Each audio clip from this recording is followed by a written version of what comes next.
tuve una caída en mi carrera, pero he vuelto más fuerte que nunca. Pero ojo con Supa, va a reventar a Marlon. Se atreve ahora con el 1 contra Flakked. No debería de ganar el tetón. J'ai progressé une étape à la fois jusqu'à arriver au sommet. Il y a maintenant qui est dans la mêlée et la côte de Roguette, elle est magnifique du côté de la ADC.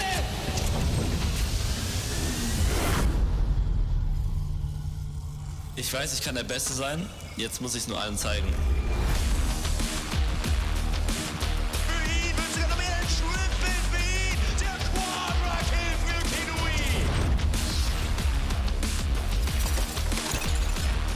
선택할 수 있는 길이 많았습니다. 저는 지금 걷고 있는 길이 옳다고 확신합니다. No a wszyscy tutaj na gotowe. Nie odbierajmy. Pentakill jak najbardziej zasłużony.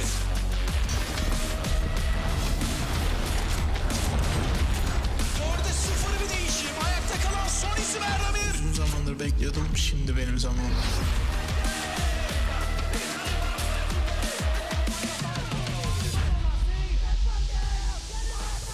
Welcome to the final day of quarterfinals, a best of 5 that will decide the remaining region to enter the semifinals and get one step closer to making their dreams a reality. The games so far have been absolute nail-biters, with each team stepping foot into the competition, fighting tooth and nail to get out of it. I'm Ginny, your host for today, and joined once again by Trouble and Aragon, so welcome back to the both of you. Thank you so much for having us. I'm really happy to work with you back-to-back days. Last quarterfinal today. How are you feeling, Aragon? Yesterday was your first day working in the studio. Yeah, no, I'm actually feeling pretty sad because today is my last day working in the studio, but happy and excited for the games. What do you think, Chad? Do we bring him back? Do we bring him back? Please? To be Guys, fair, please? though, I'm gonna argue against your case because he said he didn't listen to Eminem and 50 and he cents. doesn't know who 50 Yeah, cents is. yeah. So Actually take that brought into that. consideration when you're gonna be voting whether or not we need to bring him back. But that's fine because yesterday you were here, so you got to witness the games that we also got to witness, and it was all the way to 5 maps. Do we tell them? I think we tell them. Most people did not think that the series was going to be a 5-game banger. Most people had Unicorns of Love 6 Edition going all the way to the finals. One of our favorite teams here at EMEA Masters Spring.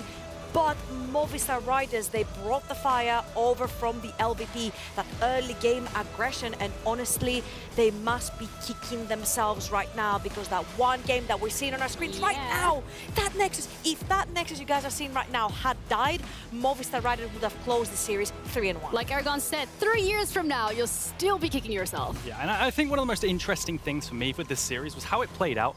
I think, especially in terms of the players, when it comes to the prep, you wouldn't have expected the people who played well to play as well as they did. You were looking at Peach and Mask to really pop off for the side of UL, but Peach honestly had a really, not a great series, you know? Yeah. And then on the flip side, you expected Venor to be maybe the weak link of his team, and he actually performed really well. I think he won lane all 5 games and actually translated some Aurelia games into wins. Yeah, win lane, win game. We don't really see that often, but still, it worked out for them. And with that, the bracket has also been impacted because now we only need one more team to close out the 2 semi-finals that are coming up next week. We have SK Prime up against Istanbul Wildcats. We already have Unicorns of Love 6th Edition locked in, but with the game today, Georgia, oh, it's looking spicy. You know what gets me really hungry? Some good narrative, some good vendetta, some spice in the bracket. Unicorns of Love are waiting. They've already dispatched of LVP seed number 1. LVP seed number 2 is playing today. They're coming in as the reigning champions, possibly winning that. Unicorns of Love are waiting in semifinals to dispose of them too. So some great narrative forming, some storylines. It's pretty crazy because if Heretics does win this one, again, it means that they got rid of the LFL. Yeah, last team for France, last team for Spain. It's definitely do or die. I'm really excited. It's going to be an interesting one to see for sure, but let's have a little bit more into a deep dive when it comes to this matchup. We have Team Geo up against Los Heretics. So if you want to have a little bit more of an insight as to what it's like to be a player at Team Geo, maybe some of their really cool facilities, watch.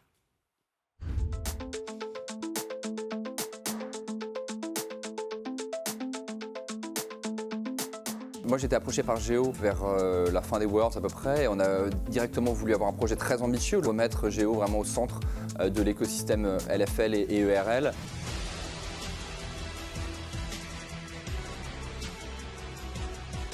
On a essayé d'aller chercher d'abord un peu une ossature de gros joueurs français. On a assez vite récupéré Toucouille Et à partir de là, on savait que notre autre prospect c'était Jezu, qui était un très bon AD carry. Mon choix s'est très vite porté sur Géo, parce que juste c'était le projet qui me semblait être le meilleur pour moi. Ils m'ont dit qu'ils avaient les moyens de faire un très bon roster. Je pense que le joueur avec qui j'étais le plus hype en jouant Géo, ça devait être Ragner. C'est même lui qui m'a contacté et qui m'a dit qu'il aimerait bien team ensemble. Like create space, you know, to make them think we contest or wait for an ult.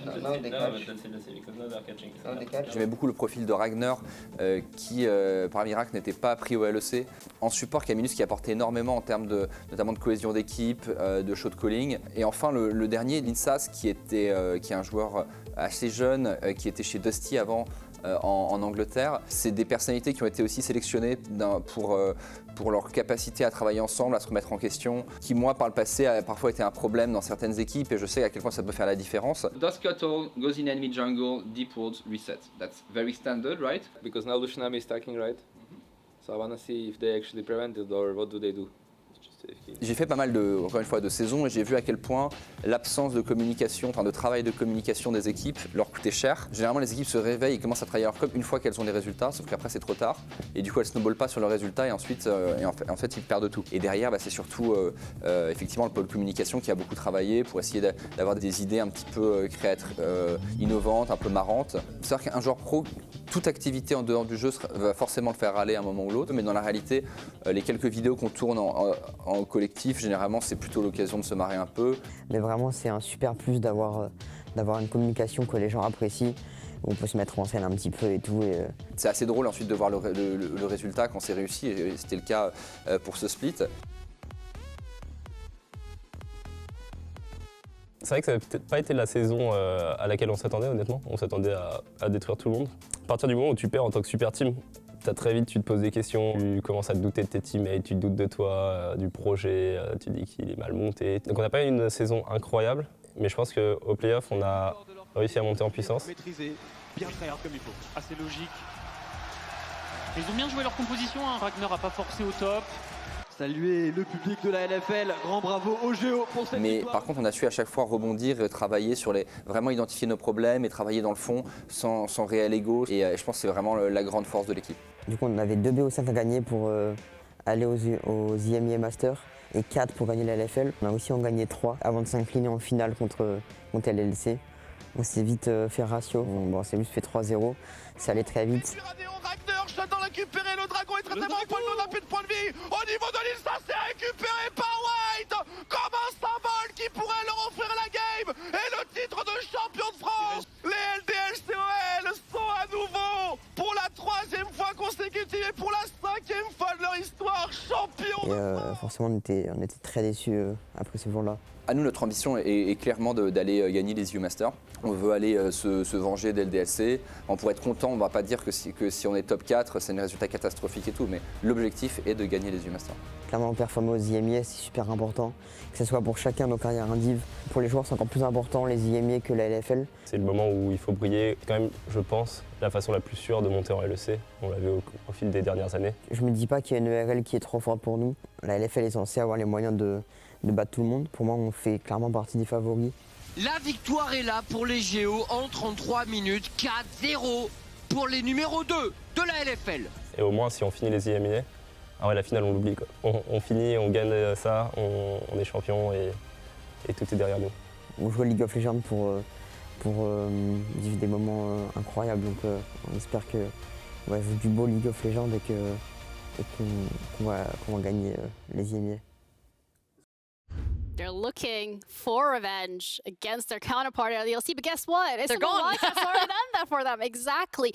They have had a great season up until that final point, Aragon. Yeah, I mean, there's so much to get excited about when it comes to Team Geo, especially considering, they were disappointed by the finals. I think rightfully. I think they've actually definitely got the, the ability to maybe go to the finals and even win it, and they've definitely improved since Team Geo. I think they got 3-0'd, right, in the finals. They got ratioed. Yeah. Their words, not mine. Toucouille said it. Hey. Yeah, and that's my favorite part. They've absolutely improved through group stages. There's so many reasons to consider the fact they've improved. If you take a look at the stats, they've become way better at taking objectives. I think they take 75% of Rift Heralds now at spawn on the map compared to I think it was 40% in the LFL playoffs. And yeah, just straight up improvement across the board. I just want to talk a little bit about the roster because Jezu said the very forbidden word, which is a super team, and that's exactly what they freaking are. Kamilius in the bot lane, coming from all this experience that he's had during all his years in the ERLs, bringing him Toucouille from the LCS, Jezu from the LEC.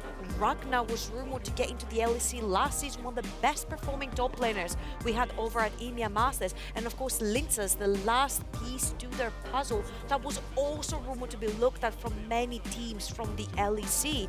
This is truly a super team, and I'm not afraid to say right here that I believe they are the better team over LDLC. The result in the LFL finals did not necessarily mirror the ability that these players have to play the game.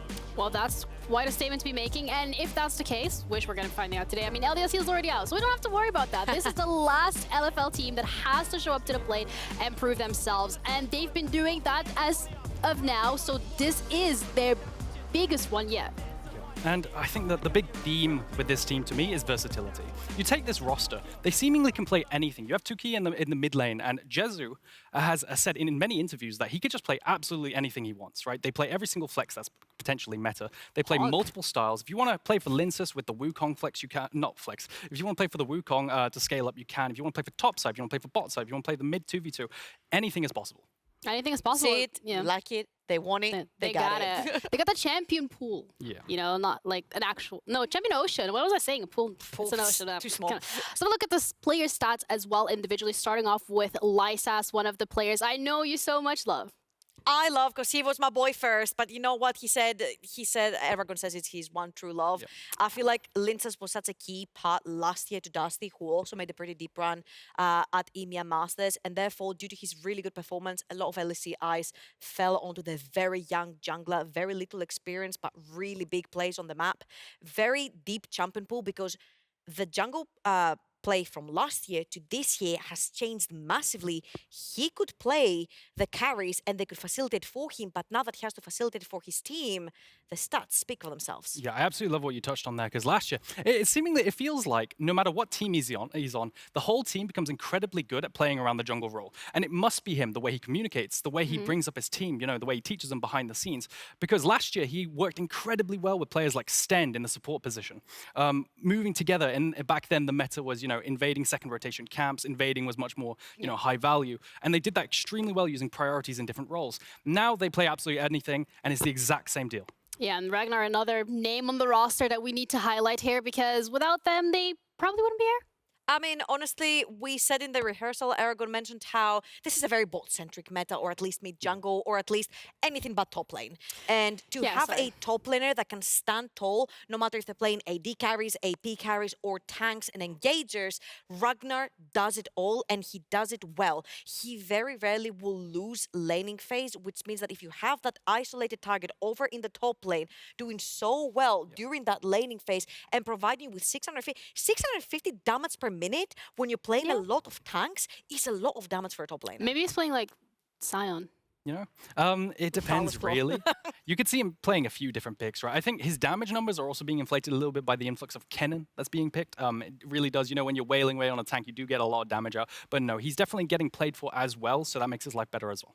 It does, but they are up against no other than Los Heretics. Heretics? Heretics. I'm trying my best here, but we're going to work on that. This is another team not to be taken lightly, because they won EMEA Masters Summer 2022, and they still have that core from that roster. I think what is very important right here is the fact that they're coming in, as you mentioned, as the reigning champions from the LVP. For so many years, the LVP has struggled to even make quarterfinals, guys. For so many years, they're such a force to be reckoned with nationally, but when they come to EMEA Masters, they always falter.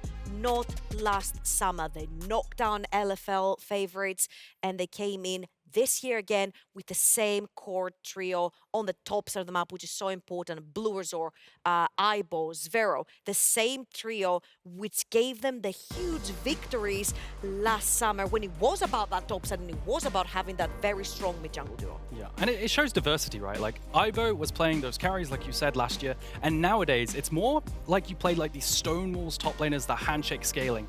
So yeah, diversity coming in from Aibo, and then I really want to highlight bluerzor and Zwyroo. I think they're having issues. I'm going to be real. No matter what happens... Oh, it was a bad highlight. It was a bad highlight. Yeah, it was a bad highlight, unfortunately. Unfortunately, it can be a good highlight. It's a bit flip. Usually, the outcome of the game is decided by how well this 2v2 is performing, because they often very much draft towards playing these jungle 2v2s, enabling bluerzor or the other way around, and playing for prior mid lane, you know, with these one-shot combos that are currently meta.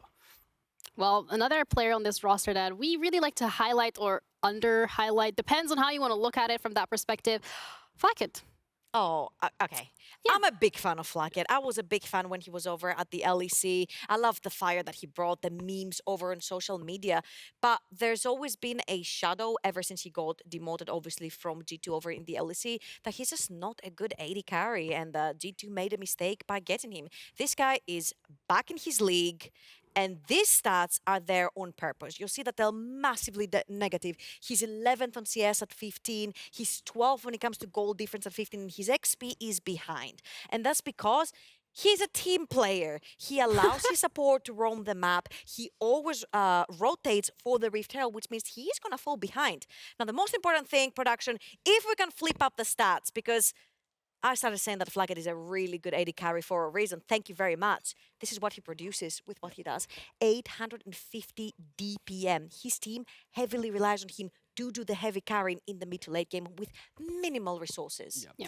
And you can just see, and then just bringing back the point on their draft, they will always play for the mid 2v2 and never give anything to Flakked, except in like 1 or 2 games where they'll maybe play Varus and play for prior bot lane, you know? So the fact that he can always come back, despite giving the enemy bot laner plates when he, for example, rotates with Zeri to contest the Rift Herald, he always comes back, does the most damage per minute for some reason, is really impressive. Yeah, it's always an angle to blame your team, I guess, rather than actually playing. And if you think about it, right, Flakked coming into EMEA Masters, he's now going to be playing against Jezu. Their record so far from the LEC is 2-2. They are tied on victories versus each other. So this particular best of 5, whichever one wins from these ex-LEC AD carries, is going to break the tie and bring one as victorious. Yeah, looking at the playstyle as well, specifically what's been highlighted throughout the last couple of days is playing through that bot lane is what gets you ahead the furthest. So better bot lane wins. Better bot lane wins, absolutely. The thing is, they just don't do it right. I really hope they do. I really hope they start bringing their mid-pro down into bot side, but typically, they just haven't been able to get that far, right? Usually what's happening in the games right now is that the mid laner, Zwyroo, is just either getting solo killed. For example, in the game versus GK, he was just getting solo killed at level 3. If that was Gyu, okay? He's built diff. I'm gonna tell you, he built diff. Gyu is pretty good. Or, like, I think back to the LVP finals as well. You had bluerzor just getting picked non-stop, for example, on the Lee Sin and throwing. So, yeah, I want to see them play more towards Flakked. I'm just loving the flashbacks right here from Heretics last EUM back then versus BDS Academy. Jack Spectre down the bot lane. Not much has changed, you know? Like, Jack Spectre moved on to the LEC. Flakked came from the LEC. Not much has honestly changed from this team. And talking about not much having changed, mid-jungle duo is still the same. They're still acting the same way. And I know you've said Aragon, live by the sword, die by the sword. This duo right here, they're either going to bring the victory or maybe the defeat. Yeah, no, absolutely. And I think another game that potentially highlights this is their games versus Istanbul Wildcats, right? Of course, Istanbul Wildcats are now tournament favorites, which I don't think a lot of people expected, but suddenly, you know, they are just demolishing everyone. I think they knocked out LDLC, right? I did. Okay, Everybody fair would enough. accept Absolutely you. fair enough. Yeah, I didn't, you know, I was a bit sleeper on the Turkey region, but, you know, fair enough, they've shown me wrong. You got some of the hopium now. No, yeah, absolutely. But sometimes it just does not go well, and they definitely live or die by this duo. Yeah, but the mid jungle duo, we said it as well, is very important. Yesterday in the game that we've seen, it was once we start that mid jungle duo roaming towards that bot side, getting the pressure on bot lane, getting a Herald, throw that in the mix, get a couple of plates. That's how we've seen a lot of these games being able to close out. So we're expecting that today as well. Looking at the stats, I want to dive a little bit deeper into a bluerzor and what we can be expecting. I'm actually loving that you want to take a dive into bluerzor. I feel like he's been such an unlucky guy. Right before BDS joined the LEC, he was playing for BDS Academy. BDS moved over to the LEC. They did not continue with bluerzor. Then he played for Heretics. He wins EMEA Masters. Heretics joined LEC. He was not the chosen jungler that they wanted for their LEC team. So he's been back-to-back to 2 orgs that win or do really well at EMEA Masters, move on to a higher league, and he's not getting chosen. And he has showed enough to prove that he is good. And by winning EMEA Masters, hopefully back-to-back, will prove that he deserves a shot at the LEC. Yeah, and I think definitely I agree with you. There are moments where I think bluerzor is very good, right? For example, in his early games, he often finds ways to invade with Prio. For example, you put him on the Sejuani against the Wukong. He will find ways to invade and shut it down. He's really good at playing with priorities. It's just the shaky mid-game. I really hope he clears it up. Okay, mid-game is pretty important though. We've seen it yesterday. If you have that early game lead, you don't hold on to it long enough. You allow your opponent to snowball, get some of that gold going. I mean, the graphs have been up and down, if anything. Yeah, absolutely. I think a lot of teams get a little bit confused, especially when they play towards these early game shenanigans compositions. But this is why EMEA Masters is so fun, because every team comes with their own niche playstyle, whether it's early, whether it's mid, whether it's top, mid, jungle, or bot. And honestly, from what we've seen so far with the different S-tier champs that are not even touched in drafts, there was one best of 5 that Maokai was not touched, and he's S-tier jungler currently. There was one best of 5, Ahri was not touched. Yesterday, Kennen was not even banned at all, and he's one of the most first pick champions currently, like all around the world. So I can't wait to see what these two top-notch teams will be prioritizing. Yeah. I think in terms of priority, we're definitely going to see a match of diversity on the side of Team Geo versus like kind of the same style that bluerzor and co have been playing the exact same time. It's always for them. It's always for Team Heretics. A stable top laner, carry mid jungle 2v2, and a bot laner who scales. And Team Geo, they can just play it all. So I want to see how that goes. Okay, well, the scene has been set, and there are now expectations that both of these teams are gonna have to meet. Champions, titles, regional pride, the last hope for one of the most dominant regions in the history of EMEA Masters, the Ligue Française, taking on the defending champions, Los Heretics. Team Geo back since our last showing in spring 2018 with the weight of the LFL on their shoulders. Heretics, they're back. They had a fairy tale run in EMEA Masters summer 2022, one for the pride of the Superliga. Both of these teams are fighting, but not only for a last spot in that semi-finals, but also a chance to do right by their region. Only one will make it. Who will rise? There is a lot on the line here in this game. It's going to be an absolute banger series. Hello and welcome to the Caster Desk. My name is Hitbrain. I'm joined by Namira and Jamada.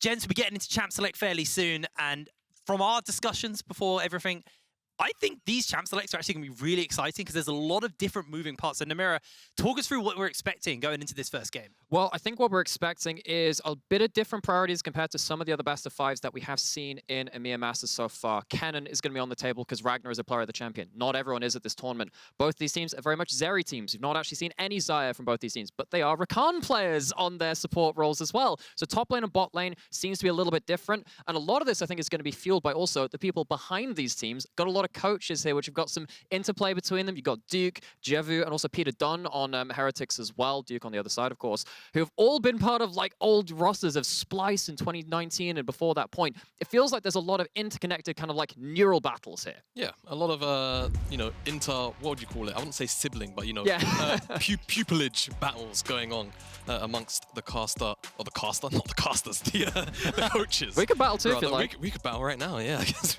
we could, but bans here, pick and bans are here, and Team Geo immediately removing away the Varus from the side of Heretics. I think just not wanting to have to deal with a strong laning phase immediately for them, just because it's one of those things where even though Heretics more top side centric, you don't want to necessarily give Flakked the opportunity to have a strong bottom side whilst that's going on as well on the rest of the map. The question for me is, obviously, with Heretics on this red side, are they going to look at that Zeri, or do you think maybe this could just be give the Zeri over, get that Xayah Rakan that you were talking about, Lucian banned away so far, there goes the Xayah. That might be the key. That is key, because typically we've seen Xayah Rakan be a really good slam-in red 1-2, because you see the first pick, which I guess in this tournament, it's actually been jinxed over the Zeri as soon as we got to the knockout stage. Yeah. But now this leaves you with this question of, okay, Vi still open, Maokai still open, of course the Ahri's ban, that's one of our other priority champions. We also talked about Kennen being good for Ragner.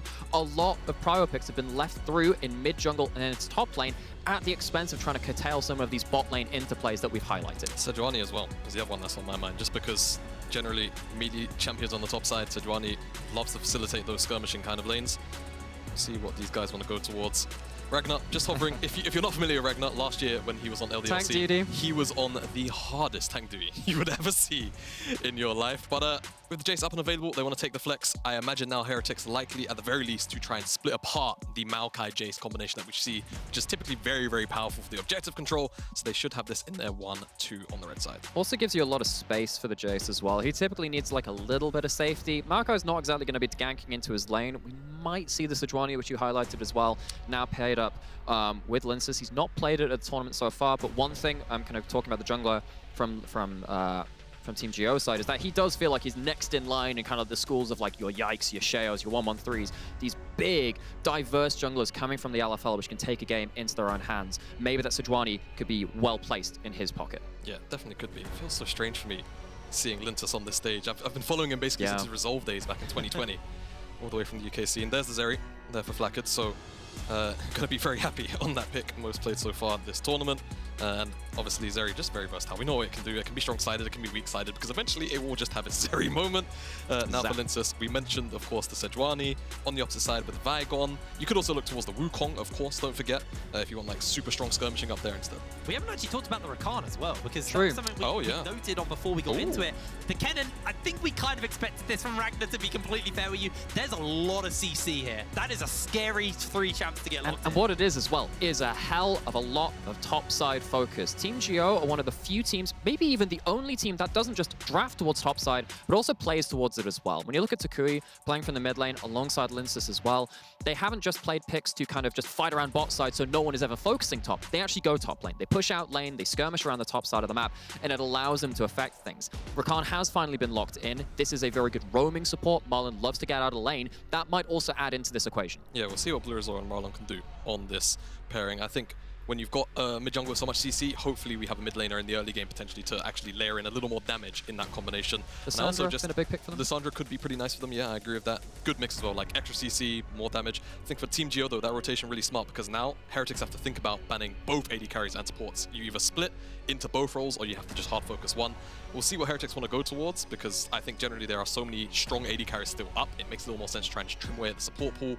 As you always know, Jezu's going to have something, right? The Jinx, the Felios is always going to be one of these hyper carries that will be able to be picked.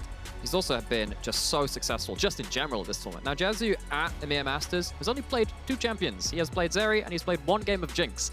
He's died in only 1 game so far. 5 deathless games. But the question is now, particularly if you're waiting to be a little bit more late game, as we've seen with the Zeri, where you're kind of sleeping until about 2 items, and then you start to really skirmish, what are you going to do outside this point? You're not going to see the Jinx again, not going to see the Zeri again. Jezu, you're playing at a competition already with these 3 picks, which is going to be topside focused. Yeah. You're likely not going to have resources in the early game. What champions has now Jezu got to stay safe and also stay relevant in the AD carry role? Honestly, I feel like you could just probably slam a Felios plus Thresh here, and you're probably feeling mostly comfortable about it. I think the laning phase is fine. Felios obviously has a little more versatility in terms of what he can do from his guns and the damage, so I imagine that's what Team Geo go for. We'll see though, as a your sweetheart champion. That's me. Inside of the Ahri should be locked in here. Just more CC, I think, you know, we mentioned the Lissandra, I think this kind of fits that same kind of pocket where more CC, more damage, anything to really enable rather the mid jungle plus support trio to come online. Also it fits in a little bit what Zwyroo has been doing earlier in the tournament with stuff like Lissandra, which we highlighted, which is early shove and pinning his lane opponent into lane, which means that if you're playing against someone like Toucouille, he doesn't get that same chance to push out and to roam and to do something else. Now, this is a very different take to what we were talking about in terms of the Felios plus X. It is Sivir, it is Rell, it is Engage, it is Teamfight, it is 5v5 Deathball. It's scaling. That's the big thing for me. Both of these AD carries like to play for that scaling. Jarvan getting locked in here. Yeah, we're going to assume that's Jarvan top. Is that what you're going with here? It should probably be Jarvan top with the Emax, Ahri, Scorch, all of the like poke runes in lane. They're holding onto it now in the jungle. I assume they'll swap around. If they don't, then I guess they're just going to have full tank Maokai top. Yeah, there you go. You know, we've seen a little bit of it in the LEC. Personally, I don't really like it per se as an answer. It theoretically makes a whole bunch of sense. Obviously, you can Cataclysm the Kennen as well in the team fight, so you have to force him to flash out of it or be useless. But I feel like anytime I see this counter pick, it doesn't actually end up achieving as much as it would like to achieve outside of the laning phase. I've only seen 1 game of this outside the LEC, which was Breathe. RNG played it against, I believe it was BLG when they were on their run as well. It didn't really work out for them. You get like a 20 CS lead, but you have have to transfer that into something else. You're also against Sejuani on top side. Sejuani is really nasty to play against on top side. Yeah. If you manage to get past that early game, get a lead, and then play into 3 immobile carries, though, without a Thresh Lantern to get you out of something like a Cataclysm, that Jarvan in teamfights does have a huge ability to make an impact. Okay, so what are the win conditions? What are we looking at for these teams? What are the expectations, at least in the earlier stages of this game? Because I think we've talked a lot about these teams putting a lot of priority on the top lane. Is that where this game plan is going to be? Or do you feel maybe there's other avenues for them to pursue? Nope, I feel like for Geo, it's mostly about that. They've got, you know, strong solo laners with the Sejuani. I think it makes sense for them to play through that. On the bottom side, I won't necessarily, you know, turn my nose up at that matchup either, though, because I feel like Rell generally does really, really good into mobile champions, and I think for me, that matchup is one in the 2v2 where they can actually take over if they want to send the resources down there. It's more about how Heretics actually on the opposite side want to respond to whatever team goes game plan actually is, because it seems quite versatile to me. Yeah, I think for me, person who I've really got eyes on is Lyncas, this Prodigy jungler, once again coming up from the ERL scene. He stands there, Flakked the one getting caught out. Yeah, I'm looking for him here. He does have the flash though, so will we get over the wall? But no! He's locked down!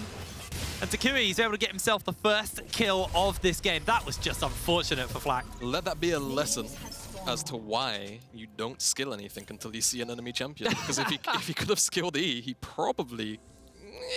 maybe he walks out of it. He might limp out at best, but really nice start for Team Geo. Toucouille getting the tier on the first base is actually huge, because now it's going to be able to keep him in lane a lot longer in the first couple of ways, where typically perhaps you would maybe expect him to try and trade out not only his mana bar, but his health bar to actually get priority in this match. Yeah, it's usually so, because as we've seen earlier in the tournament, Toucouille has typically looked to get out of lane, impact things in skirmishes, in river, and in side lanes, whereas Zwyroo has been looking to lock people in lane. Now, with Toucouille getting a bit of extra gold, he makes that a little bit easier to get out onto the map as you'd want to. Very much helped him getting out into the lane, because Flakked was a bit of the wrong place at the wrong time. Well spotted out. That's some good level 1 prep from Geo to catch out the enemy AD carry. Yep, understanding where someone could be there, and unfortunately, with no additional mobility spell outside the flash and just kind of jumping into Toucouille's waiting arms. You ready for Jake's copium / silver yeah, lining? Yeah. They got Lyncas' flash at least as well. That's the response there, right? Like that's my one little silver lining there, but not the start you needed. I don't think it's really going to be the end of the world. I mean, obviously, like you said, getting that tier on the Jayce means he stays in lane for longer, so there is an ability for it to affect the mid lane a little bit. So we'll see maybe if they can send bluerzor over there to find some kind of an answer, because the 2v2 mid on both sides is really nice. Jayce can set up the Sejuani. Obviously, really easy to land charms when Maokai locks whoever in place with the Ahri to charm. And particularly then you put the nameplates on as well. Zwyroo and bluerzor are, you know, these are two players which currently have the reigning title of EMEA Masters. They beat an LFL team in the semis and finals to get to that point, but it's Lyncas making the first play towards top side. Yeah, Ivo's already been locked down. There's nowhere for him to go. He's down. Ragner finds the kill as well. Lovely little pick up there in Lyncas. So about that counter pick, huh? Yeah, about that counter pick. I mean, this is just one of those things, right? The other, you know, side of this is you want to use your E for poke. In this case, I think he did have EQ available, unless he's skilled W. I'm actually, was that just going to click on Ivo just briefly? I'm not sure if it's possible. No, he had EQ. So it could have just been on cooldown, but that's the thing. You're using it to harass. If you don't actually have it up because you're harassing, then it's very easy to get picked on. And generally, the execution very solid as well. Stunned up when Sejuani goes in so the CC connects. Yeah, so now Heretics, we knew likely on paper they were going to be playing against a team which plays towards top side. You come out of draft, guess what? It's a top side favored draft again with two very strong bursty lanes with a jungler that can get more involved earlier than something like that Maokai. And suddenly Heretics now find themselves down in every role across the map, across that top side of the map.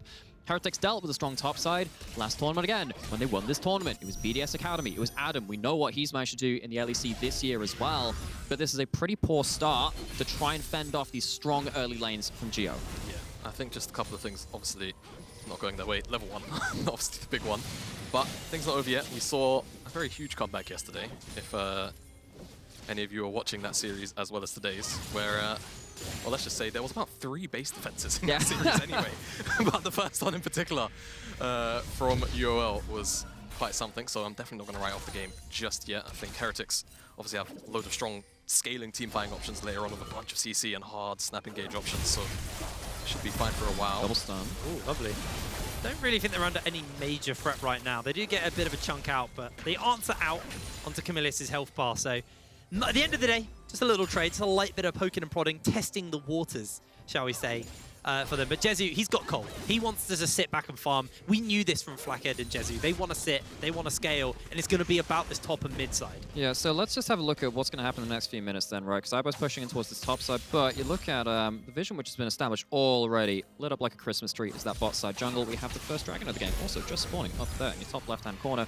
Watch what's going to happen now in terms of the next resets of the game, in terms of what's happening towards the spot side. We already talked about that cull, going to mean that Jezu has less power to fight around something early. Sivir doesn't really want to either. Let's watch this, and then into the Herald rotations to see how the first neutral objectives of the game get split across these teams. Yeah, excellent, cool. I like how Heretics do have their vision set up, but I think when you take a look at the laning states right now, Go actually have a slightly bigger window if they would have preferred to go for the, if they would have preferred to gone for the dragon, but just opting out of it for now. So not really willing to flip it perhaps, and just taking a step back. And because of this step back, actually they're trying to get mid priority and they could get forced up for it. Oh, they're jumping in. That's a massive jump there onto Zwyroo already. He's going to have to look to jump away as Lyncas is keeping on him. The shield's coming in from Marlon on the Rakan with the battle dance. In jumps Kamilius, misses the W forwards.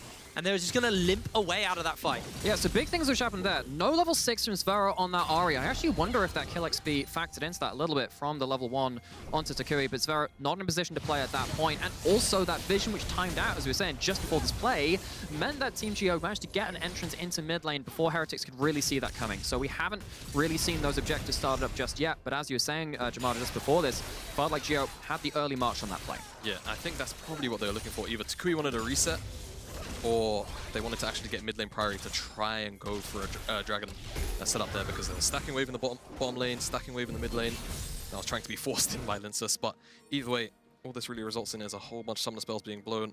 Both mids, support on the side of Geo, and of course bluerzor. We'll see how that impacts how things go. bluerzor's actually got the Hex Flash. I don't think I've seen too many Maokai's run towards the inspiration tree. It's the jump scare tree. It's the jump scare tree, yeah. You know, in Australia, there's a tree called the Gimpy tree. Okay, this is a great start. Yeah, so Gimpy tree, it translates to the pain tree. Now, if something is said twice in Aboriginal, it really means something. That's going to be a jump scare and a half when it comes out of a bush. So we're calling bluerzor the Gimpy tree. Yes. For the remainder of this cast. Yes. Got it. I'm on board. I know what I'm like. Yeah. That's not going to end well for me. I'm just going to call it quits here immediately on that one. It's fine. Interesting that we are now seeing, they did have a play in that mid lane. Didn't really translate into anything other than a couple of summoner spells. Still a lot of power for Team Geo on the bottom side of the map. You can see they've got Lyncas on this area, and they are keeping pressure up. So it looks like the attention is towards this dragon. And on the other side, Los Heretics, they've got 4 people on this top side of the map. They really want to play for this Herald. Yeah, so I was about to say exactly that. I was wondering whether or not Team Geo would feel confident at any point to maybe just flip up the priority and go towards it, but it's Heretics all in the top side, all the vision, and again, I mean, I'll bring up the minimap just for the sake of it being there, but yeah, it's another base right here. No one can really get through on the side of Team Geo without being spotted out. Lyncas is going to find his first control with him. We'll see what extra vision he's going to be able to sweep away. And particularly now you have level 6s in factored from Heretics as well. There's potential of a Cataclysm, Flag Drag over a wall, Zwyroo flying, bluerzor as well. Lots of ability to catch people out if you don't respect that vision. So Team Geo, they group up, they have Lyncas in a position to use that Aftershock, tank up the first engage. Bot lane's on the roam as well. Yeah, but the thing is, Heretics actually have the numbers here first. Team Go are finally showing up, so this could maybe be the start of this fight potentially. Like it's not Geo go through this choke, actually. There you go. Oh, the Twisted Advance is coming forward. They're going to lock down onto bluerzor. He's going to keep himself up for a little bit longer, but Kamilius is able to find the kill. Flakked joins in. Ragner on that flank as well. Zwyroo jumps over, but he's not going to be able to get out the Spirit Rush. And that is just a bad fight there for Los Heretics. Yeah, even though Heretics had the numbers first of the play, they just don't necessarily go in first, and eventually it gives Team Geo the opportunity for Kamilius to just make it to the fight and close up that choke. It makes it so difficult to actually advance forward for Heretics. Also, Flakked just wasn't there at the start of the fight. It felt like it was very discoordinated in the fine details from Heretics. bluerzor is not tanky on this Maokai. Yeah, you don't even have yourself something like an Aftershock. You got that phase rush to give you a bit more gank pressure and escape pressure, but he can't do that at that point. I mean, Flakked was the victim of the fact that Marlon had roamed earlier. So then he was in the lane alone. He had to wait for the wave to crash before he could reset. Therefore, he was down on the tempo because they put too many people on that top side of the map, and ultimately kind of bites him in the backside. Maybe they can get the pressure here on this dragon and turn their attention towards it, but Kamilius is over here already. They're going on resets, and we might just get another fight. Yeah, it looks like that dragon will at least be going up to the side of Heretics, but one of the things which I picked up from group stage from Los Heretics was, particularly in their games versus the Wildcats, which they lost both of in the group stage, Their objective setup improved throughout the group stage, but there were still some holes in it. And you can see in this point, right, maybe they could have played around the choke point, fought, as we said, used those tools to get over walls. Didn't really manage to do steps 2 through 5 after the first step of getting those wards down. Yeah, I just feel like it's so difficult to fight into a choke like that as Heretics when you don't have the damage source just yet, right? I think it's honestly quite risky for Team Geo to go for something like this, but again, just because they have the numbers advantage, it works out. So I think a little bit of discipline may be needed on the side of Geo moving forward once some of the damage options actually start to come online, because Zeri will definitely mint through you in a choke like that, and so will Ahri. But taking their window because they know it's there, and they have the Herald for now, and I think realistically probably going towards Jezu just for the sake of the fact that it's a Sivir. And we all know, you know, Zeri might be the one that brings out the Zeri moments now in 2023, but the original Zeri champion was certainly Sivir. Auntie Sivir. Back in my day, Season 5. CS. No, funnily enough. Avarice Blade Sivir. Well, funnily enough, in Season 5 as well, you had like the SKT, like Sivir, Maokai comps even back then, and yet the more things change, the more things stay the same. Really feels like both these champions coming into their own kind of power yet again, and Jezu has been coming into his own power at this tournament currently. Well, before this game was what, a 41.5 KDA overall. Both these AD carries having some incredible late game performances. We're not there yet, but still, Jezu unkilled yet again, has been unkilled in 5 out of his 6 games so far, and making a good start towards another one. I'll be honest with you, I'm not overly surprised because we didn't expect a lot to happen in the bot side. Yeah. So for him to die in the first 10 minutes would have been actually quite an upset and a bit of the script getting thrown out. Top side, Ragner and Ibo taking a fight, and Ragner just about pulls out the win on that one. That was a very, very close fight topside. Yeah, so Mr. Q, the E does connect, but I think that Q missing actually might have just been enough for Ibo to not find the solo kill in response. But this, I mean, the lane matchup is such a bait. Like, it can work, but if it doesn't work, now you're just playing Jarvan, which can feel great. You've got targets in this game, but now with Ragnar getting that second kill, he's 1k up. He's going to get to that pro belt very, very quickly. He's got it now, and he's going to be a big powerhouse in the next couple of team fights that should occur. Yeah, it really feels like for actually the entirety of Heretics, it feels like when they're ahead of the game, they have the damage to close out the targets they want to. But now you're in a position where Ibo's on a lane counter pick, which is now 1,000 gold down, which is going to be jumping into God knows how much CC. Sejuani ults when the Aftershocks running, you're definitely not killing them. Maybe you're going to have that Kennen ulting you as well. I wonder if Heretics at this point are going to have to start getting a bit more creative about how they approach plays. You're either going to have to catch everyone in the right kind of play or catch one person on the fringe of the fight to make sure the fight can snowball into your favor. Yeah, let's see how this 1v1 breaks down. I agree with you. I think that generally Heretics have so many good snap engage tools, it should be fine. So it's just a chase down because Ibo feels like he has lethal, but the Q flashed away from, the E hits. I mean, there's only, he's got like 50-something HP. Surely that Q should kill him. So actually kind of minion diff as well. Yeah, full a little wave. bit of minion diff. You're right, actually, that's a great call. Why though? Yeah. Bit unlucky. I do believe he's seen Lyncas. There is actually a ward just by there. Yeah. Although there's a pink on top, so maybe he didn't see Lyncas. Doesn't matter, he's seen him now because the Herald has been summoned.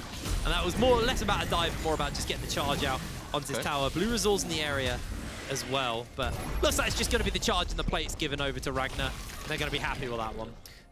The more I think about this game, coming out of the draft as well, you got to look at this now as Heretics thinking, look, you knew they were going to play towards topside. You knew that Ragnar was probably the best Kennen player, one of the few at the tournament as well. This was all foreseen. And what's happened with it? Now it's got the Maokai ult flying topside. No, well, there is the ult. Oh, they are looking for him. Slice and Maelstrom being thrown down. Ibo's taking a lot of damage already, though, from Ragnar. And Ragnar's just going to run him through, getting in the damage down. And that is the shutdown for bluerzor. Oh. But man, did Ragnar make that look close. Yeah, he did. I think just the initial flag and drag missing makes it a bit more of a closer affair than perhaps it has to be, but eventually just winning out on the 2v1, it makes sense. Ragnar, though, does a really good job of just layering in all of the damaging spells that he has to. I think if he has the room to just throw out one more Q, bluerzor's blocking it, minions as well, not really helping him out, then maybe he could 2v1 that, but does drop in this case, and the shutdown does finally go over, so a little bit of gold reclaimed off this top side. Yeah, it really sucks that they don't have any time to get plates off of this top lane as well, though. It's going to be sat at full plates. In fact, there's only been one plate taken by the entirety of Los Heretics, which is one off the mid lane turret, so feels like all of the small victories, alongside, of course, most of the big fights as well, going towards Team Geo. At least something happens with this Jarvan, but this feels like this is the bare minimum, right? You have to call in that 2v1. It still barely works. Heretics, it's going to come down now really to their creativity of using this pick around the broken map, trying to find the big cataclysm games. Yeah, and he used Ibo's flash as well in the 2v1. He literally got him to burn his flash there. Ragnar, you know, we talked about how he has been just such a solidly performing top laner, and he is putting up numbers already, 2-1 in this game. And For Team Geo, it's very much a game of pride. The LFL was knocked out by Heretics in the last EMEA Masters, or, well, at the time, EU Masters. And this is very much a game of them kind of reclaiming some national pride off the back of this game and upsetting and taking out the defending champions before they can even get to quarters. Oh, semis, sorry, we're on quarters. Yeah, it's there's a little bit of weight of history here. There's a little bit of weight of pride. Heretics, the last LVP team left in the tournament. Same with Team Geo, last LFL team left from their own region in this tournament as well. Team Geo going to get towards this second dragon, stop Heretics, get themselves their second dragon stack of the game. Kind of expect that at that point. Gold advantage getting a little bit out of hand, and as we said, Heretics, if they all in on fights, kind of need to make those fights stick, because if you're in the fight, you're not getting out too easily. bluerzor, Aibo, not really champions which can escape all too easily when they commit. They don't have the damage to make it stick right now. No, definitely not. Ooh, hold on. It's a bit of an interesting position for bluerzor to find himself in. He's got Aibo in the area. Zwyroo has that Spirit Rush. He's going to charge straight in, but the lockdown comes in and locks them all in place there with a Rell. Marlon is able to get the knock up into a couple of members, but this is just not going to be enough. They are going to look to start this Rift Herald, and Flakked too late to the party, to be honest. That's a bit desperate, really. Heretics, they didn't have the setup that time. bluerzor kind of caught out in the middle of nowhere. Both AD carries slow to the fight as well. Heretics, again, just lacking the damage to make any of these big fights stick. Yeah, and I think bluerzor just not really being able to go anywhere. And again, you know, I think the Rell pick plays into that so much. It is so obnoxious to ever get away. Even with the phase rush, I'm pretty sure which he procced, he still gets pulled back and he can't move. We'll get a look of it in this replay. I mean, realistically, bluerzor just shouldn't be where he is, to be entirely honest. He's got it procced, but as soon as that gravity well comes in, pull back, 3 members in the well, 3-man stun. The return CC is great, but again, you can see on the minimap, AD carries not there. It's Flakked who's supposed to be dealing with damage, even at this early stage. And until he hits that 2-eye mark anyway, he wasn't present here, but until he hits the 2-eye mark, it's not really going to feel like you're going to have too much damage to work with. You need to be a little more nuanced in your approaches. You need to try and find Go members in rotation as opposed to trying to actually take them on, you know, head-to-head for the next couple of minutes. Heretics, sadly for themselves across the tournament, not the first time they found themselves in similar positions, particularly in the games versus the Wildcats in the group stage. They found themselves at some disadvantages, find themselves having to bail themselves out of deficits later into the game. Typically, that's come through the man on your screen. Flakked, this AD carry. Laning phase, not really been the focus for Heretics around the bot side. They prefer Flakked roaming up to the Heralds. He's tried that in both of them. Hasn't really led to anything in this game, but now you're waiting once again for Mr. Flakked to get online with all those items. Yeah, I mean, he's not overly behind. He's only 300 gold down on Jezu, so at least for him, he's not completely far behind, but typically we do see Flakked fall behind. But like you said, he'll roam up for these objectives and then just gift plates over to his to the AD carry he's playing versus. This time, he's just been a little bit too slow to the punch, and it feels like Heretics are kind of betting on him being there. That's already a fair amount of damage coming out from that Eclipse and almost fully stacked. Yeah, I don't think it's worse from here. Yeah, it's like the first 3 items, just everyone just feels like it just gets worse and worse when it's on a Jayce. Yeah, so my big concern for Heretics isn't even necessarily the lack of damage, but actually the amount of damage that Team Geo have in their own right. Yeah. And who's actually going to stop Ragner? I mean, there's the exhaust from Marlon, obviously. It's what you often see from the support players when there's a Kennen on the opposite side, but it still feels like being this far ahead, he's still going to one-shot people, or at the very least keep them in place, and with this much damage available to Jezu, available to Toucouille, it's always going to be a really huge issue for Heretics. Big moment again. Once again, Heretics, they threw out a really good vision line, but they couldn't use it for anything. Zvera's trying to reclaim some kind of push in that bot side, but again, the vision's not there to protect him now. It's going to be Dove. Can he play it out? I don't think he can. He has the ult, he has the flash, but he's just locked in place, and Jezu is able to find himself the kill. Question is there even going to be some level of response in the mid lane? They are shoving this wave under, but they don't really have any real option. The wave's taken too long to shove, and that's it. Yeah, topside bit, but again, because Aibo wasn't really in a position to take down early place in the lane, we're 19 minutes in, and he's barely chunked out that topside tower, so just kind of having to settle for a couple of jungle camps on the top side. We're going to lose the bottom side waves. They're actually not going to elect Jezu to stay on the tower and pick up gold for it. They want him to reset now. And he's not actually picking up a complete item either. So they just wanted him back on the map sooner for Team Geo. So that's the response. Heretics, though, did what they can. It's not the best situation. It is realistically just a lose on most fronts here. Okay, so let's look at these objective times again. 1 minute on the next Dragon, 1 minute on the Baron as well. Once Baron comes on, sometimes it's like the neuron activation kind of meme coming in. It's like, ooh, next time we get a big fight, something can come around that point. I think Heretics, I think your ears have got to be perking up a little bit. Get a big fight just before the Baron, maybe you can turn the gold back into your favor. Seems like Ragnar's ears perked up a bit there. A little bit Spidey of Spidey sentences. Uh-oh. Hit by the slow. This time, Ibo's able to land the knock-up, and they throw everything at Ragner, slicing Maelstrom, but it's not going to be enough. I say that, and he flashes away to safety. The Protobelt gives him a little bit more of a distance. Flash W. And there comes Marlon with the flash, the W, and the kill. With great gold leads comes great responsibilities. Ragner has lost his ult, he's lost his flash, you got objectives coming up in the next few seconds coming after this point. That is a big play for Heretics, but they have to capitalize with a lot of that gold now being off the board. Yeah, the big They issue lose for me. 3 kills. Ults, Yeah, 3 ults. Not only that, but they have to now go back to base, a couple of them, reset, and this could actually give Team Geo enough time to just not only have Ragnar return back onto the map, but just straight up take the dragon. As you can see, the observers also highlighting the amount of vision available to Team Geo. Heretics, it's basically a yield. It's a pick, plus this tower, in an extended map trade for this dragon, so that's what they're going for. Team Geo, one step closer to that Ocean Soul.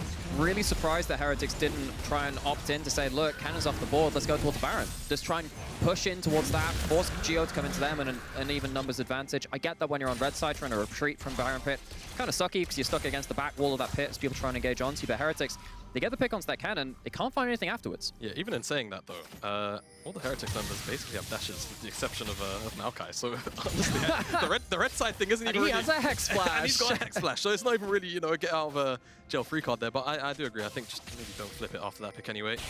Happy to just try and take some gold where they can, but it's not going into the Zeri. Zeri at the very least is actually at 2 items, does have the Runans, so eventually Flakked, when he does get involved in the next team fight, should actually dish out a fair amount of AoE, but I still, you know, I continue to worry about Ragnar's potential impact in the team fight, about just generally the front line and dive available from Lyncas, from Kamilius, and how that's just going to give space to Toucouille and Jezu to do their thing. Yeah. And I know you mentioned the Exhaust and Marlon before. You actually kind of wish you had Spellbook on the Ahri here as well, so you could get a second one. That would have been very helpful.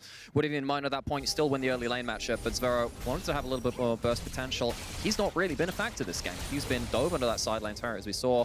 Heretics, after giving that early kill over to Jayce, felt like they couldn't really control that. Here comes the engage, though, around the Baron. They've thrown down the Sivir ultimate there for the moment. Ragnar's coming in on the flag, the slicing Maelstrom, locking them all in place, and it is just a scattered fight from this point on. That's going to be one shut down for Zwyroo already, though, as Flakked getting some damage out. He's not going to be able to do too much more, and it is not the fight that Heretics needed at all. Excellent flank from Ragnar, has the teleport in, and unfortunately the exhaust comes in a little bit late.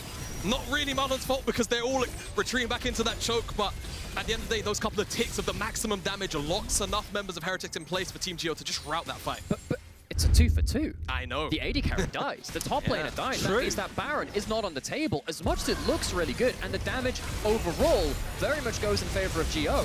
Only 2 members of Heretics go down. They don't give up that Baron. One of the people that dies is your support, who means that even if they are burst out at the start, they've used their cooldowns. It doesn't really matter at that point. Managed to at least get Flakked and Zwyroo cleaning up some gold. This is by far not worst case scenario. No, definitely not. And you could kind of start to see the power of the Heretics comp in terms of like the peel back as well. The AoE damage in terms of, you know, just Zeri ultimate plus Ahri, kite back AoE, all of that good stuff. It's all those dashes you were talking about. You just saw that slice of Maelstrom, everyone just lopes in different directions. Yeah, exactly. So it's not like Heretics don't have answers. It's just that for now, it's always going to be Team Geo on the front foot, and it's going to be about how they actually set up to try and lock these very mobile members in place. And eventually, whether or not Heretics can stop having to use their tools defensively and finally find some kind of offensive option onto Jezu or Toucouille. Other side as well, it's about over-chasing from Geo. They have a jungler and a support around Flakked right there, but what we saw the last fight was Flakked got enough space to do some damage on those 2 items, just as we saw about that Ivo. He doesn't exactly have much space up here. He has a flash though, might have to burn it. Yeah, he may just have to do so. They actually predicted the flash, and he does get out because of that. I respect what Lyncas was trying to do there, because that would have been hype, but Ivo just held it. I'm going to be honest, I think he just missed, Jake. I'm not going to sell you short. I think he just missed. Copium, you're wrong. I'm not going to cope here. I think he just missed. And that's okay. Maybe expecting the Flakked Dread to come out a second sooner at absolute best. But I think he was going to get the final all in for the permafrost. So either way, it's all blown. Marlon. Ooh, okay. That's Storm. Yeah, and that could be a re-engage of bluerzor's ultimate. Yeah, they're locking them actually in there. There's going to be the Cataclysm down. Zwyroo's used the Spirit Rush over the wall into the middle of them, jumps back out. Marlon misses the knockup. Ragnar's throwing the slicing Maelstrom, but only stuns down bluerzor. Health bar trade, not amazing for Heretics, but nobody dies. There's like a small strip of no man's land there, which ate like 5 ultimates and basically no champions were in. Both these teams very aware that they can't over-engage. They didn't want to give up that first kill, but Heretics have solo health bars at this point, particularly on their jungler. But Geo were briefly thinking about that Baron. They quickly peel off. A little bit of a damage check, just to see how much health they could actually buy out of Purple One, but not only that, because they know bluerzor used the flash, could only get in with the Hex Flash. They will always have a little bit of time to interrupt it, or just stop him from getting in, all in all. But Dio, like you say, almost not necessarily wasted, but kind of thrown into the abyss of that Raptor pit.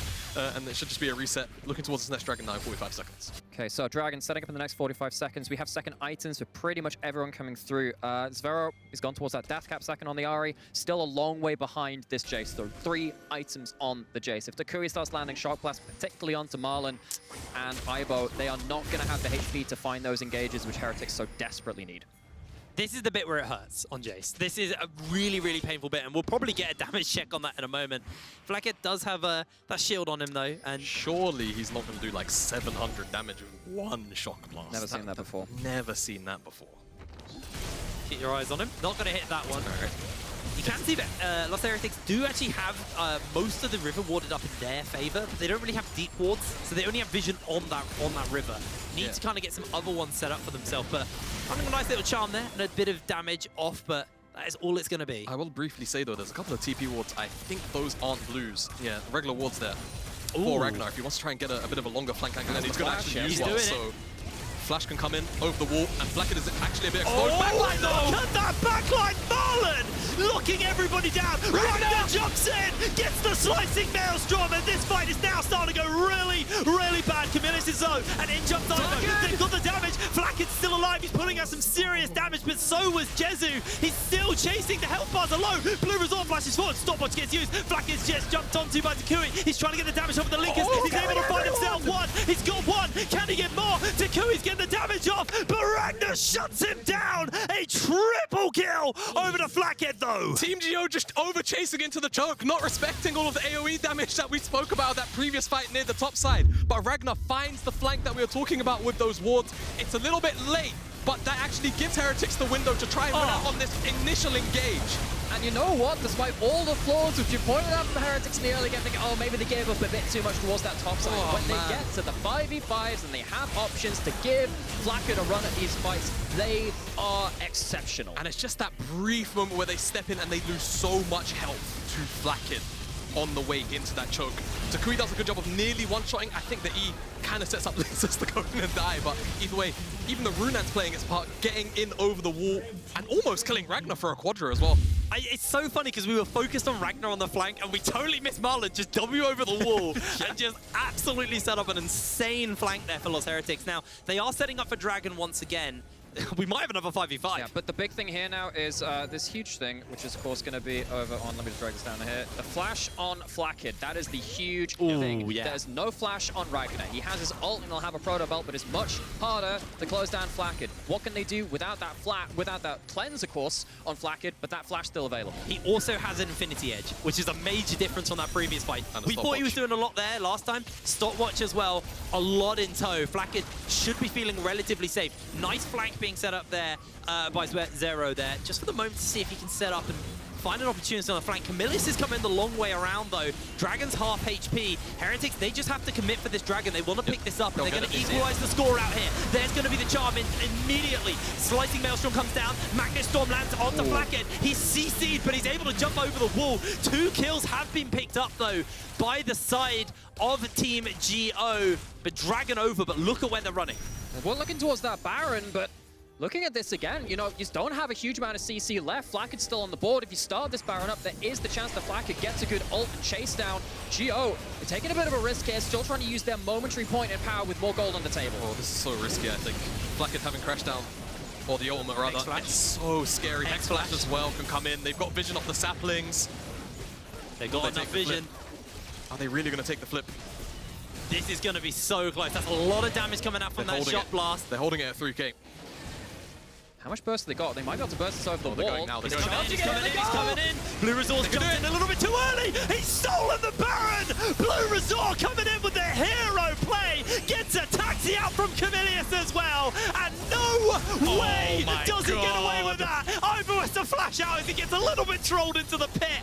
But Los Heretics steal the Baron. If you ever hear the phrase daylight robbery, this is a clip that should play in your mind because bluerzor gets into the pit, uninterrupted with Hex Flash. Sure, all right, sure. Team Geo can't necessarily stop that, no problem. Zwyroo and Flakked getting the damage in for the smite to come in for the steal, but to get out on the backside is just ridiculous. It's the jump scare tree. They call it. It happened after all this time. bluerzor, one of those members remaining from the championship roster from last summer at this tournament, coming up absolutely clutch. Last summer, Heretics ended up 4-2 in the group stage, and then they battled their way up to the finals and to a title. Guess what? They've done the same again. They took out a couple of French teams on the way there too. And as you said, absolutely ridiculous that he gets in and gets out. He doesn't have flash. He W's out of the pit at that point, and then gets the body block and the Guardian to survive. And now you have this Baron power play to see if Heretics can get back even. Marlon is able to look to try and jump onto Lyncas. Lyncas should just be able to get away. I say that, gets caught by the ultimate, but is going to be able to sliver out. And now it's onto this Baron push. What can they actually gain off the back of it? Yeah, that's the big thing now. They need to take down some of these tier 2 structures. There's actually, whoa, minimap for a second. Look at where the Rell is, guys. Hello. I wonder what's going on here. And we'll see whether or not Heretics actually commit to this bottom side siege. They're kind of in 2 lanes right now. 2 in mid lane, 3 in the bottom side.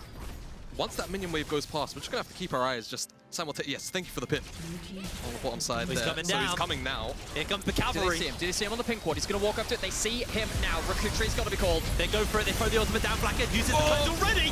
What a magnet storm! Locking 3 down and 3 fall as well. Team Geo making it work. Zwyroo does answer out for kill onto Ragner. He can spirit rush away. Ivo flags, drags, and gets himself out of there. But Lyncas will keep the pressure up onto him. Zwyroo still has another charm. There's going to be the Cataclysm. He flags and drags his way out. The shock blast does so much damage, but he's just about able to sliver away.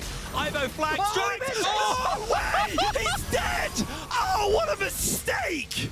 We'll ignore the last part. That was a play, a minute in the making from Kamilius and Team Geo, just slipping into that tri-brush for the amazing flank where he finds all 3 members. That was sick, I know. We've got our heads in our hands. You were saying daylight robbery for that last one. That was heartbreak. If you think of heartbreak, that's what you should think of. Yeah, but look at this engage.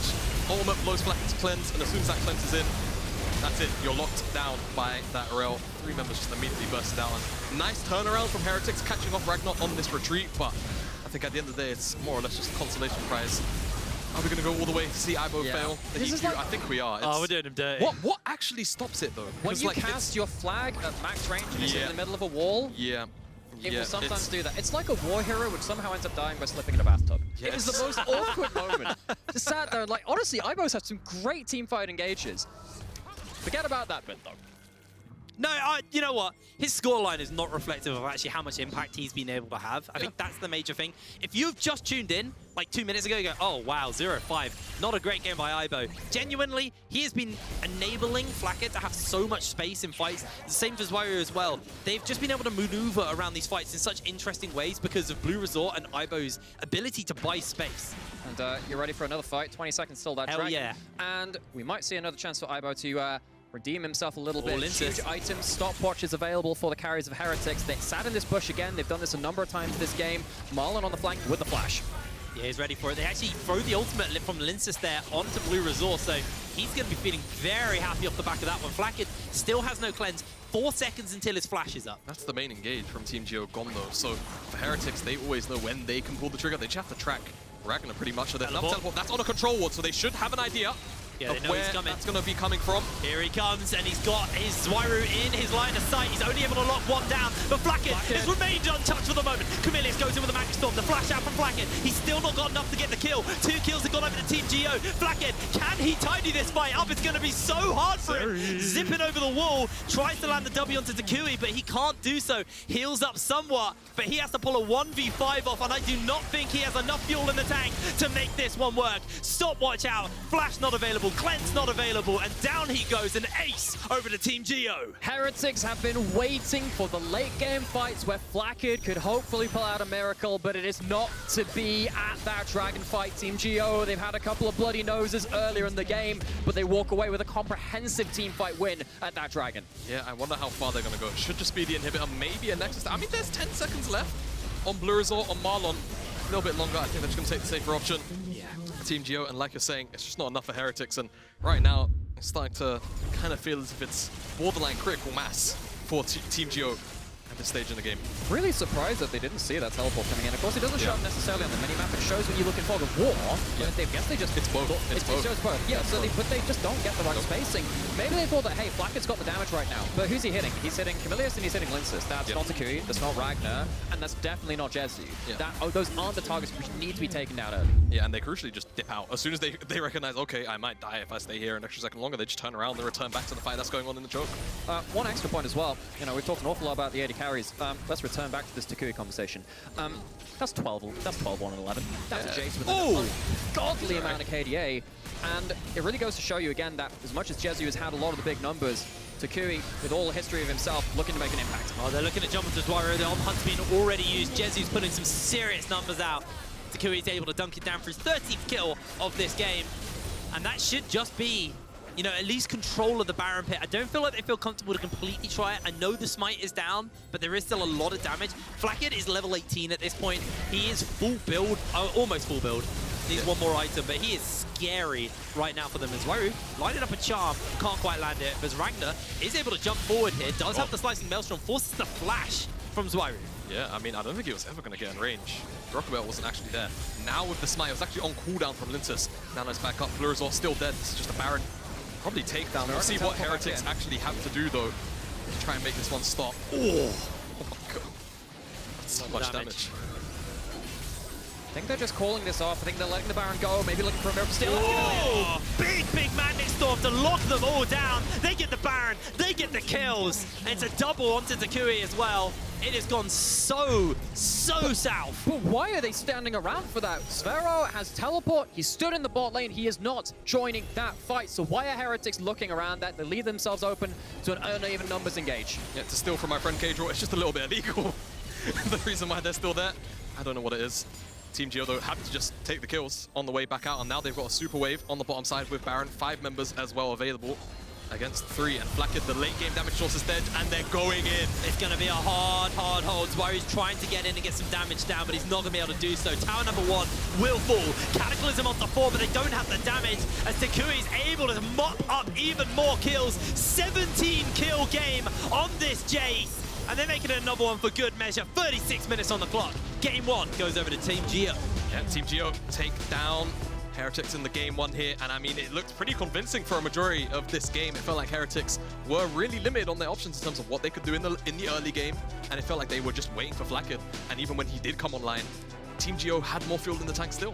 And, you know, despite being reigning champions, despite having now this kind of record of good results versus LFL teams coming in from summer last year, you look at Team Geo now, you cannot take this team for granted. Toucouille, 17 kills. That is the second highest kills in any game across the entire tournament so far. There was one game with 19 kills by Bao a little earlier in the tournament, but what a performance from that mid laner with such veterancy to bring to his team. Yeah, honestly, a really good game coming out from Team Geo to open it, but it is still a best of 5. There is still more to go. So we are going to pass it over to Trouble, I believe, before we get going into our next game.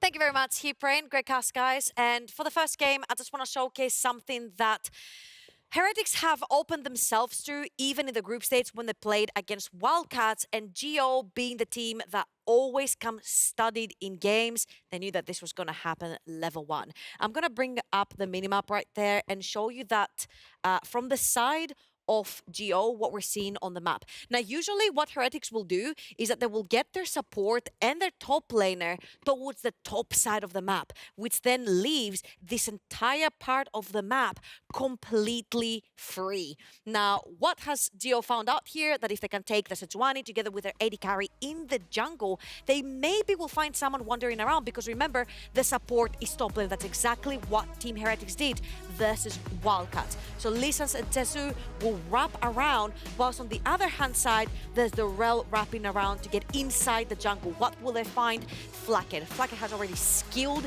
one of his skills on the Zeri, which means he cannot hop the wall. He has to flash over the wall. Now, a lot of people will say, yeah, wild trouble. Sure, they just got a level 1 kill. What does that do? It's very simple. Usually the plan with Heretics is you get Marlon on the map. He starts roaming very early on, gives kills to the mid lane. That Jayce in the mid lane got 1 kill. Returned to the laning phase with double longsword. Marlon's AD carry lost flash, which means Marlon can no longer roam until Flakked's flash is up and available.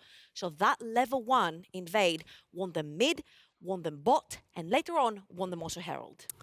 And that's why you don't level up your ability before things happen, okay? You gotta hold on to it a little bit, but it was 32 kills in 36 minutes. 17 of them on the Jayce. By Team Geo. Yeah. It was a bloodbath.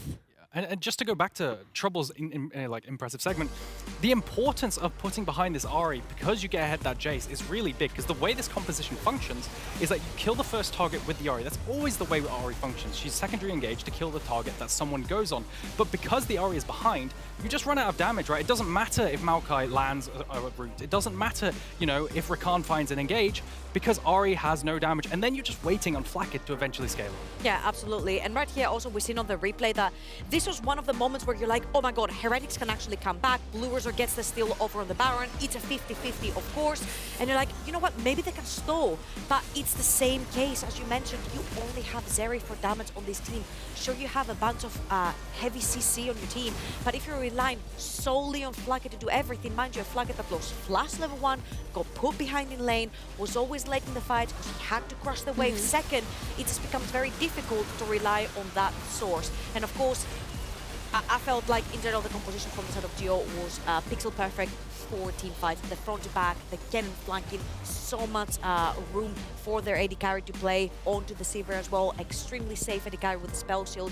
I felt like start to finish it was very Geo. Snowball early, just end it.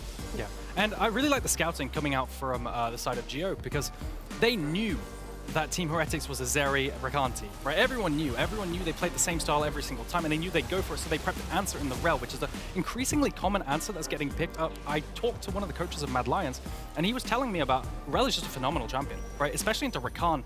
You can't do anything in lane phase as Rakan. It completely shuts down the lane, and then team fighting is fantastic, especially if you have Rell as secondary engage, because it just guarantees that you essentially have an Orianna ult that's almost always going to land if it's follow-up. And that works very well, especially into the Zeri, kind of locking her down in place, not letting her kite. Yeah, but some of the fights, however, it did feel from the side of Geo that they weren't able to lock down Flakked as consistently and as much as they needed to, and that could have also been a downfall. I feel like here's the thing, right? When you only have Flakked doing the damage and he's such a slippery champion, such as Zeri, and as Aragon mentioned over in the green room as well, they didn't necessarily have a point-click lockdown for the Zeri herself. You saw that Flakked in some of these team fights, he's an absolutely incredible team fighter, first of all. You saw him that in some of these team fights, he was actually shining, he was waiting for the CC to go down. But when that Jayce goes into lane 2 minutes in, 1-0 double longsword, 50k damage later, and I don't think that Zeri has much of a chance, because you get hit by one shock blast, you're out of the picture. And the thing is, again, with the Zeri, you're always constantly waiting for all the threats to disappear so that you can pop off with your ultimate, right? And if that never comes because the enemy team's so far ahead, well, you can't really ever start the game, right? Start the team fight. I just think it's phenomenal scouting coming out from the side of Team Geo, and really well played to them. Yeah, also, Trouble, one thing that you mentioned in the green room was after Team Geo had locked in 3 of their picks, you were like, okay, yeah, they won the draft. You can't do it like this. Yeah, I thought the draft was over because the 3 picks that they had locked in are S plus tier, and not only that, they have such incredible synergy with each other. Thank you very much, producers, for showing us as well the pick order behind. Jayce first lock pick. We have not necessarily seen anything counter Jayce other than a mid jungle duel with something like a Listen and Lissandra, where you can really, or a ban, where you can really lock him down and punish him in the early game. And then you've got Sejuani that pairs up so well with him. He's also a melee champion, can proc the passive much faster, really great skirmish in power. And then you've got the teamfight god himself, which is Kennen, which we've barely ever seen him have any sort of counter picks in the top lane. They tried it with the Jarvan. Eyeballs 1v1 didn't go so well, so even that lane kind of fell flat. Yeah. I'm going to say it. I think Jarvan's fake, right? I'm a top laner myself, and I see this matchup so often, right? I believe it was like the Korean top lanes were trying to pull it out all the time. You go defensive items, you go Emax and just poke him out, but it never really works. Yes, you have Jarvan into a Sivir in teamfights. That's great, but I really think it's a fake champion. If this is your best answer into Kennen, I really recommend just banning it moving forward. Okay. Approved. I mean, lukewarm takes here.